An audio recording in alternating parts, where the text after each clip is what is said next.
Então, bom dia a todos. Vamos começar, então, tendo uma breve introdução sobre a cromatografia contracorrente. Eu vou mostrar para vocês os principais aspectos, do que se trata a técnica, né, uma definição, e os principais tipos de aparelhos. Tá? Bom, então, a cromatografia contracorrente, ela é essencialmente uma forma, né, de cromatografia de partição líquido-líquido, né, onde nós temos uma fase líquida estacionária sem o uso de suporte sólido. Essa é a principal distinção da técnica da cromatografia contracorrente, e uma fase líquida móvel que passa através dessa fase estacionária.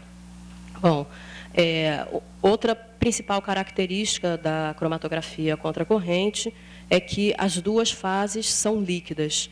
Então, o sistema de solvente ele é composto por um sistema bifásico, né, onde nós temos, então, que uma das fases líquidas é a fase estacionária e a outra fase líquida é a fase móvel.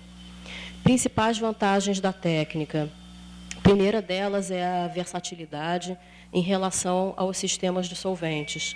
Então, nós podemos utilizar praticamente qualquer sistema líquido bifásico. Obviamente que esses sistemas líquidos bifásicos eles têm que ter algumas características que a gente vai ver mais à frente na aula de escolha de sistema de solvente, tá? Mas praticamente qualquer sistema que forme duas fases pode ser utilizado em cromatografia contracorrente. E essa versatilidade em relação a esses sistemas, ela é bastante grande, ampliada, porque geralmente as pessoas dizem é uma técnica boa para substâncias polares, mas nós podemos utilizar também a técnica para substâncias de baixa polaridade e de média polaridade. Tá?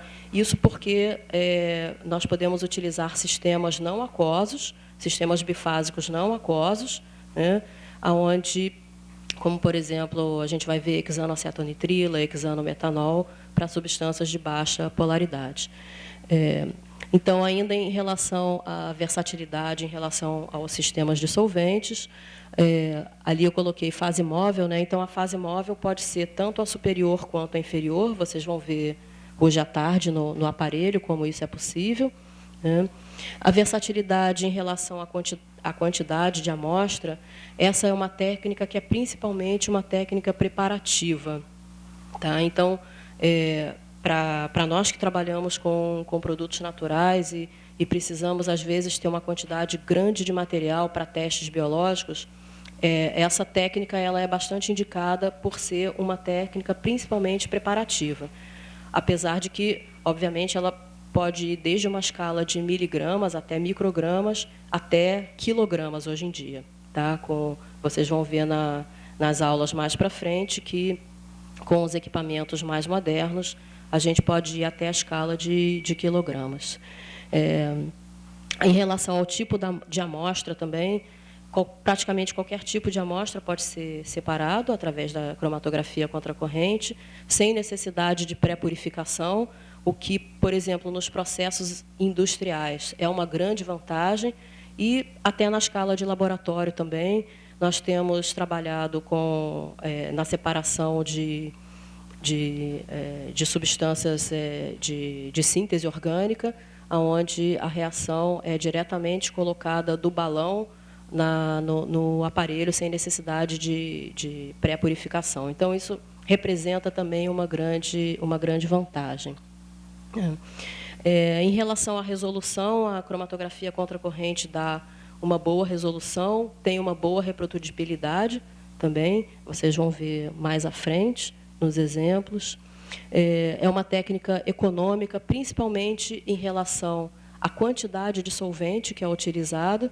Se vocês forem comparar a quantidade de solvente que é utilizado, por exemplo, numa coluna cromatográfica comum de um fracionamento de um extrato bruto vegetal, vocês vão ficar abismados com a economia de solvente com a cromatografia contracorrente em relação a essas técnicas cromatográficas comuns. Né? Então, economia em relação As colunas elas são geralmente de teflon, mas podem ser de aço inoxidável também, o que representa uma grande vantagem, porque o teflon ele pode romper, o aço inoxidável ele é mais durável, né, mais duradouro. Tá? Então, economia em relação aos sistemas de solventes, né, principalmente aqueles sistemas onde um dos solventes é a água, né, a água é um solvente barato, a água é um solvente não tóxico. Então, isso representa não só segurança, mas economia também. Tá? E, como eu já disse, as quantidades de solventes elas são bastante reduzidas. Uma vantagem importante é a recuperação total da amostra. Como nós não temos uma matriz porosa, né, um suporte sólido, essa é uma das principais vantagens da técnica, a total recuperação da amostra. Tá? Então, não existe perda por adsorção também, em relação à recuperação da amostra, a amostra pode ser recuperada também sem transformações químicas, né, porque a técnica ela é bastante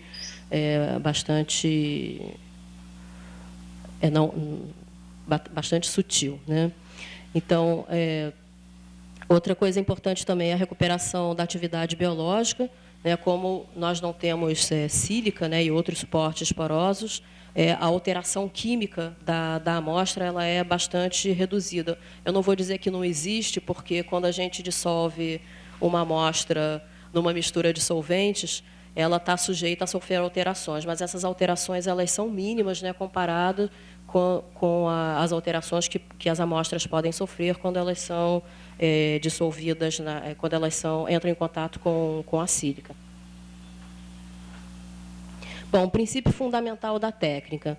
O princípio fundamental é a partição de um soluto entre duas fases líquidas immiscíveis. Né? Então, o que isso está traduzindo? Essa partição de um soluto, na verdade, de um analito, né, entre duas fases líquidas immiscíveis.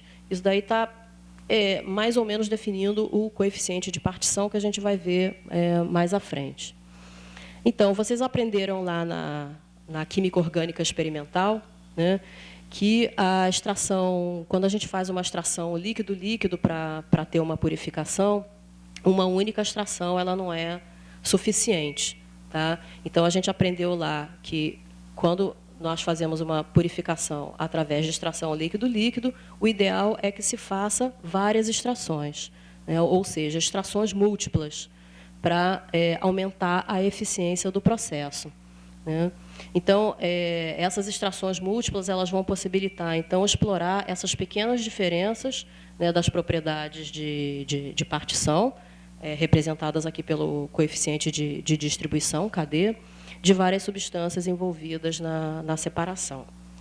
Vou falar um pouquinho, rapidamente, que na próxima palestra vocês vão ter uma visão melhor do histórico da cromatografia contracorrente, que, na verdade, começou com um processo chamado distribuição contracorrente. Né?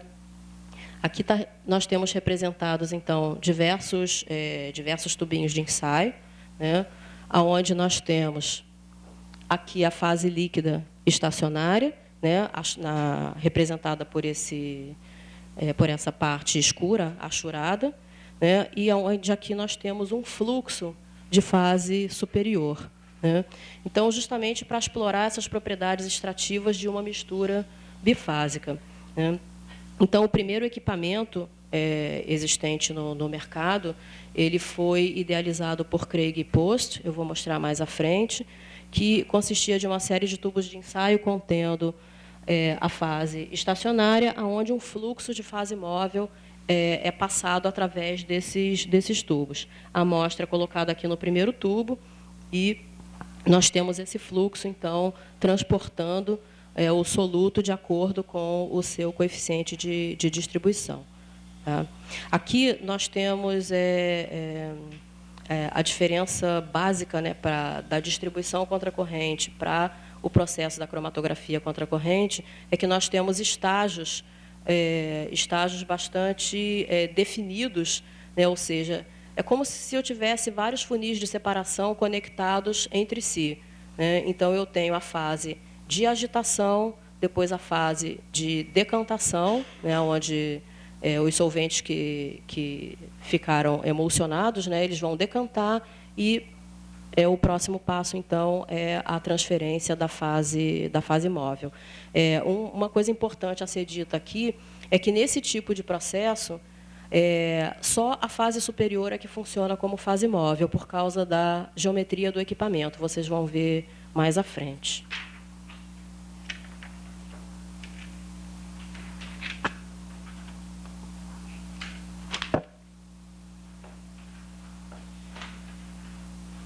Esse é um esquema do equipamento de Craig Post. Vocês têm uma foto mais à frente, vai passar. Então, aqui nós temos o equipamento, ele, como eu falei para vocês, ele funciona como se eu tivesse diversos funis de separação conectados em série. Então, aqui nós teríamos o primeiro tubo, né, onde nós temos em verde a fase estacionária, né, que aqui, no caso, é a fase inferior, em laranja, a fase móvel, que seria a fase superior. O equipamento ele fica, os tubos ficam um ao lado do outro, em 45 graus, e eles fazem esse movimento,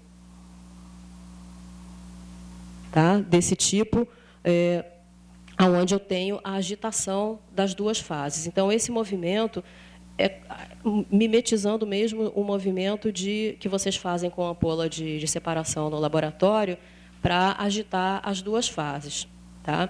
Depois do processo de agitação, a gente tem a fase de decantação, onde os tubos ficam aqui em 45 graus, aguardando a separação das fases. Tá? Então, aqui vocês podem ver o movimento, né? Aqui as fases se misturando, né? Depois a fase de decantação, e aqui, quando os tubos então estão nessa posição, eu tenho a passagem, né, desse líquido aqui, que seria a fase móvel, para esse tubinho da frente.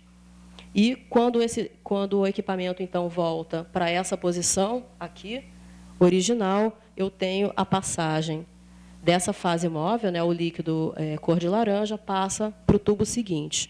E o tubo que está aqui na frente vai receber nova quantidade de fase móvel.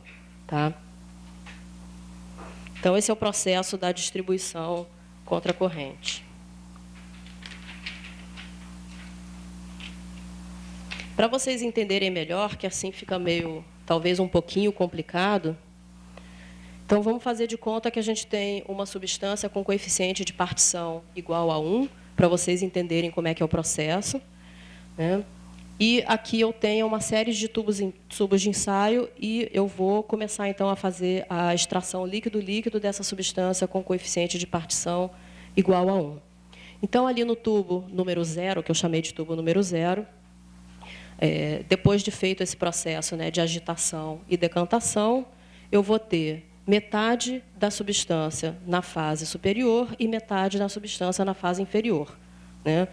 Isso caracteriza o coeficiente de partição igual a 1. Então, aqui na sequência, o que vai acontecer? Esse material que está metade na fase superior, eu vou pegar essa fase superior e transferir para o tubo seguinte, né? Coeficiente de partição igual a 1, esse 1/2 vai se dividir entre fase superior e fase inferior. Nesse primeiro tubo, eu coloco nova fase superior, sem nada, sem amostra. Então, novamente, processo de agitação, depois de decantação, eu vou ter 1/4 e 1/4, 1/4 e 1/4. Tá? Agora, eu vou passar esse 1/4 que está aqui para o próximo tubo. Esse 1/4 que está aqui vai passar para esse tubo, vai somar 1/4 mais 1/4. E no primeiro tubo, eu vou colocar mais fase móvel. Então, eu vou chegar nessa distribuição na próxima transferência. Aqui eu vou ter 1/8, 1/8, 1/4, 1/4, 1/8, 1/8. Tá? Até ao final, quando eu fizer todas as transferências, as 9 transferências, eu vou ter essa distribuição. Então, aqui eu vou ter 1/512, vai aumentando a concentração no tubo central e depois vai diminuindo. Isso, se vocês prestarem atenção, vai caracterizar um pico cromatográfico. Tá?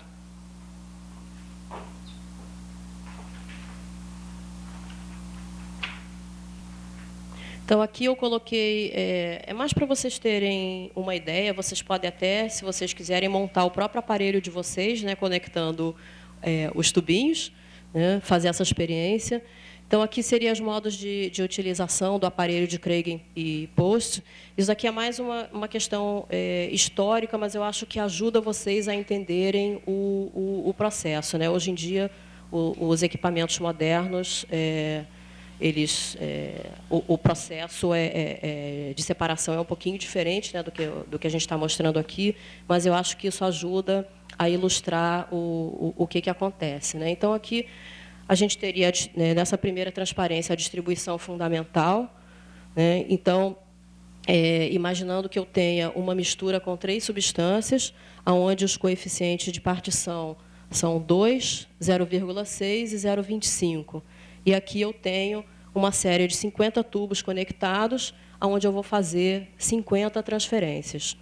Então, ao final das 50 transferências, eu vou ter esse cromatograma, que está mostrado aqui. Tá? Se agora eu continuar... Então, isso aqui a gente chama de distribuição fundamental. Se agora eu continuar a eluição, abrir a tampa do último tubo, né? Os tubos estão conectados. Se eu abrir a tampa do último tubo e continuar a eluição, né, eu posso continuar a eluição até sair essa substância com coeficiente de partição igual a 2, e eu vou ver que, ao longo dos tubos, eu vou ter essa distribuição. Então, vocês podem ver que a separação das substâncias com coeficiente de partição 0,25 e 0,60, ela está aumentando, ou seja, eu estou melhorando a resolução. Tá? E aqui eu posso, depois que eu eluir a substância com coeficiente de partição igual a 2, eu posso fazer uma espécie de um reciclo. Né? Então, eu conecto a saída do último tubo com o primeiro tubo e deixo as 2 substâncias com coeficiente de partição 0,25 e 0,60, fazendo mais passagens, mais transferências ao longo desses 50 tubos. Então, aqui nesse último gráfico, mostrando o aumento de resolução. Então, isso é para mostrar para vocês que, quanto maior o número de extrações, né, eu vou aumentando a resolução do sistema. Tá?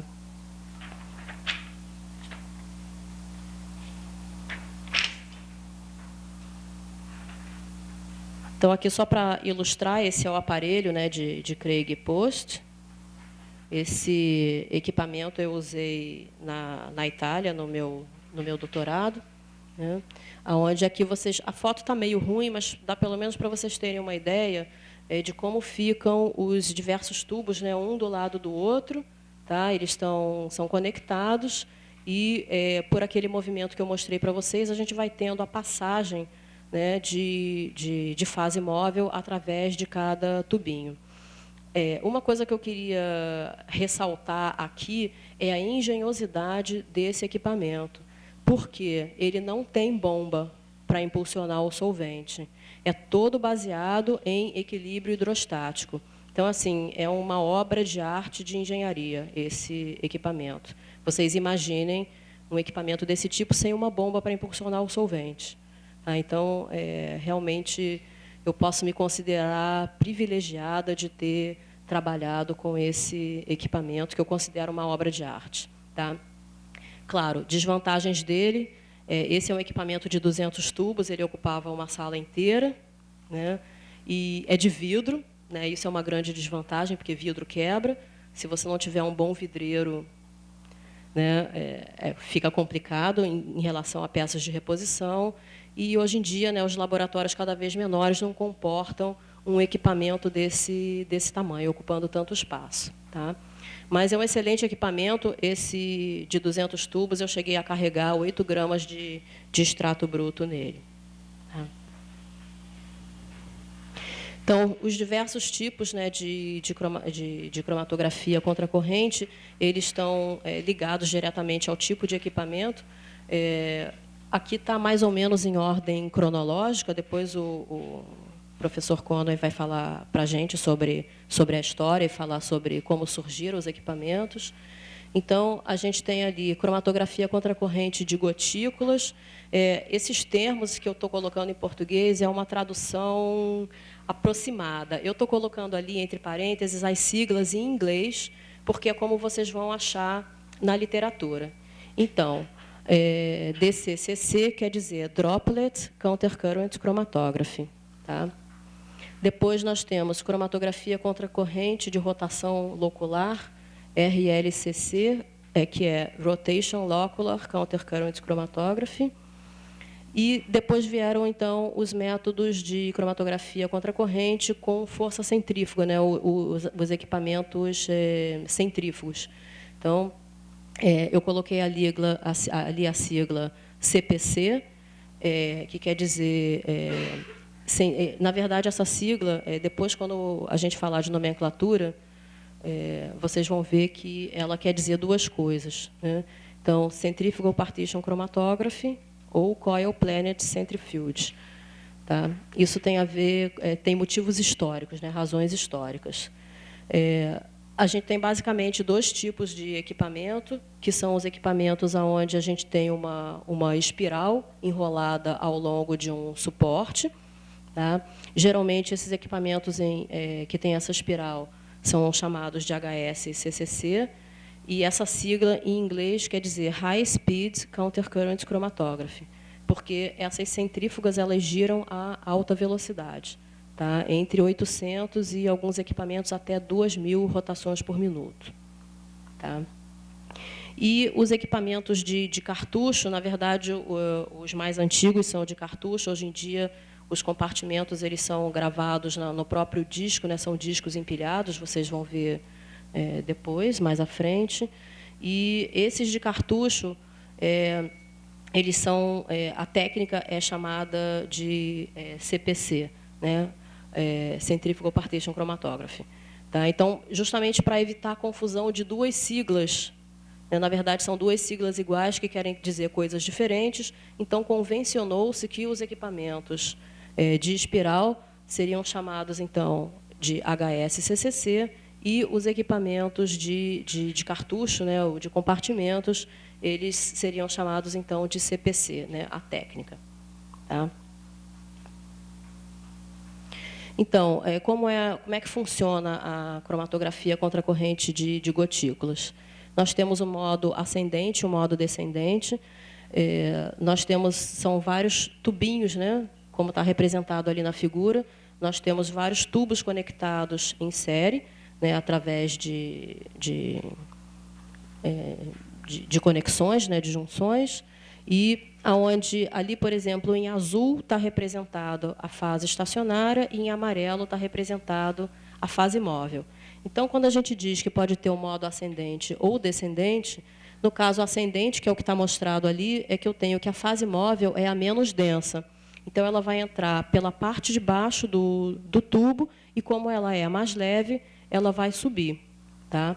E o modo descendente é justamente o contrário. Se a minha fase móvel ela é a mais densa, ela vai entrar pelo topo do tubo, por cima, e, como ela é mais pesada, ela vai descer. Tá? E nessa técnica, nós temos uma série de limitações, tá? Que seria a formação de gotículas, dessas gotículas, de tamanho e mobilidade apropriados. Tá? Então, não são todos os sistemas de solvente que podem ser utilizados nesse tipo de técnica, justamente por essa limitação. Tá? E essas limitações, essa formação de gotículas, né, de tamanho e mobilidade apropriados, está ligado a diferenças na densidade das duas fases líquidas, viscosidade do solvente, tensão na interface líquida e diâmetro interno da coluna do injetor, etc. Então, vocês vão achar na literatura, nessa seleção de artigos de revisão que eu coloquei aí, vocês vão ver vários artigos de revisão do grupo do professor Rostetman e Marston, que utiliza esse tipo de técnica. E vocês vão ver que, realmente, a gama de sistemas de solventes que está relatado ali nesses artigos de revisão não é muito grande, justamente por causa disso. Tá? Bom, aqui é uma foto mostrando o equipamento. Isso aqui foi no Congresso de Cromatografia contra Corrente, no CCC 2004, no Japão. Isso aí mostrando o equipamento. Ali vocês podem ver, né, a porta está aberta. Então, essas colunas, elas ficam em bandejas, né, que podem ser removíveis. Tá? Então, o número de colunas pode variar dependendo da quantidade da amostra. Então, as vantagens seriam a eficiência e reprodutibilidade do método, não há formação de emulsão. No aparelho de Craig, que vocês viram antes, a formação de emulsão, às vezes, era um problema, principalmente nos sistemas de solvente, onde eu tenho cloroforme ou diclorometano, e evita a oxidação da amostra, né? Isso, basicamente, em relação à técnica anterior, onde, no equipamento de Craig, os tubos eles têm ar dentro, né? Então, aqui, como eu não tenho contato com ar, então evita a oxidação da amostra. Desvantagem: tempos longos de análise, né? Então, só o tempo para encher o aparelho pode levar dias, e as análises geralmente levam semanas. Tá? Então, essa é uma grande desvantagem, principalmente nos dias de hoje, onde a gente quer análises rápidas. Então, essa é uma das principais desvantagens. E a questão da eficiência, né, depender da formação de gotículas. Tá? Então, isso limita bastante os tipos de sistemas de solventes. A de rotação locular também praticamente não é mais utilizada. Aqui, a força gravitacional, né, promove a separação das fases. Essa rotação promove, então, um movimento circular, né, dos líquidos dentro dos lóculos. Basicamente, a gente tem as colunas, elas são formadas de pequenos compartimentos conectados também entre si, né, que são chamados de lóculos, por isso o nome da técnica. E praticamente não há força centrífuga atuando, apesar da gente ter uma rotação, né, um movimento circular. Aqui também a gente pode ter um modo ascendente e descendente, dependendo do solvente que eu estou utilizando, né? Aqui está a foto do equipamento, né, retirada do livro, né, do professor Conway. Então, ali a gente tem a coluna formada por lóculos, né, por esses compartimentos que são conectados entre si.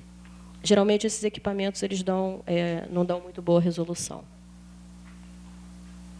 Bom, então, as técnicas centrífugas é um método mais rápido, né, do que a DCCC e a RLCC, e é um processo contínuo, né, de partição do soluto em duas fases immiscíveis. Amanhã, vocês vão ver a questão da distribuição de líquidos dentro das colunas dos equipamentos que usam força centrífuga. Tá? Quando a gente tem a introdução de um campo de força centrífuga, a distribuição de líquidos ela fica bastante diferenciada, vocês vão ver como é que acontece.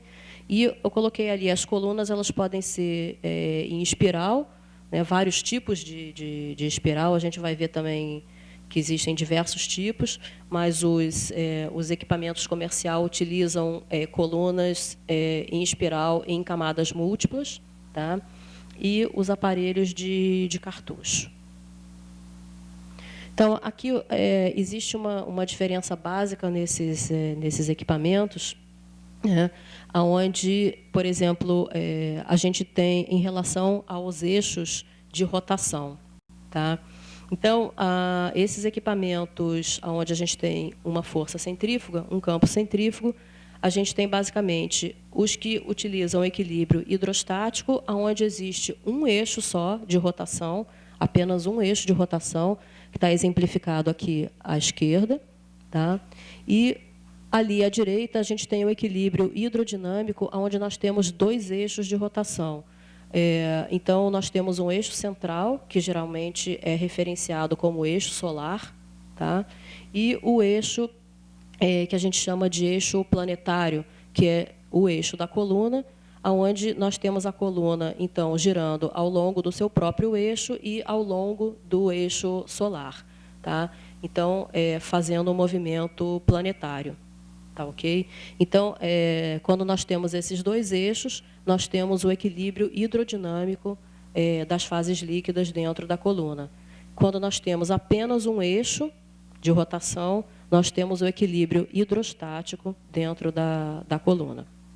Tá? Então, aqui é só para exemplificar um dos equipamentos que nós temos aqui no laboratório, que vocês vão utilizar. Esse é um aparelho da PC Inc., já está fora de fabricação, não é mais fabricado, mas ali mostrando, né, vocês vão ver melhor lá em cima no laboratório, mostrando os 2 eixos de rotação. Ali nós temos um contrapeso, né, contrabalanceando o peso da coluna, claro, porque isso funciona mesmo como uma centrífuga.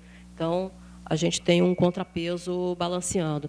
Alguns equipamentos mais modernos, eles não possuem esse contrapeso, são 2 colunas, né, uma de cada lado, contrabalançando o peso uma da outra. Tá? Ali a gente tem coletor de frações, uma bomba de HPLC, para impulsionar, então, a fase móvel para dentro da coluna. Tá? Bom, então, isso aqui era basicamente a introdução que eu tinha para falar para vocês. Depois, ao longo do curso, a gente vai ver, então, os detalhes de cada uma das técnicas, a teoria, etc.